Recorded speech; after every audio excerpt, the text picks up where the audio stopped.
वजन कमी करण्यासाठी वर्कआउट करायलाच पाहिजे, त्याशिवाय वजन कमी होणार नाही. पण किती करावा?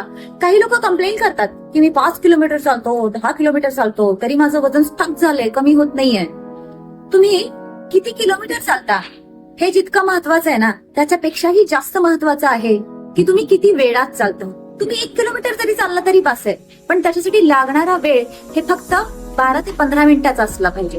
म्हणजे काय, आपण एक चपाती केली आणि तव्यावर ठेवली, त्याच्यानंतर ती गॅसवर ठेवायला लागते.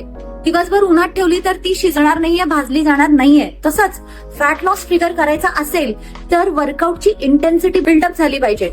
अख्खा दिवस गधा मजुरी करून आपण आपल्या शरीरातले सगळे फॅट्स बर्न नाही करू शकत, कारण ते खूप सारे फॅट्स आहेत आणि त्याच्यामध्ये खूप सारे कॅलरीज आहेत. रादर आपण असं स्मार्टली काम केलं पाहिजे की आपल्या शरीरात असे हॉर्मोन्स सिक्रेट झाले पाहिजेत जे आपल्या वतीनं आपलं काम करतील, आपला मेटाबॉलिक रेट वाढवतील आणि आपला फॅट बर्न होईल. आणि त्याच्यासाठी एन्डॉर्फिन्स रिलीज होणं गरजेचं आहे. 15 ते 20 मिनिटाचा वर्कआउट असावा, पण हाय इंटेन्सिटी कार्डिओ वर्कआउट आपल्याला फॅट बर्न करण्यामध्ये नक्कीच खूप उपयोगाचा ठरतो.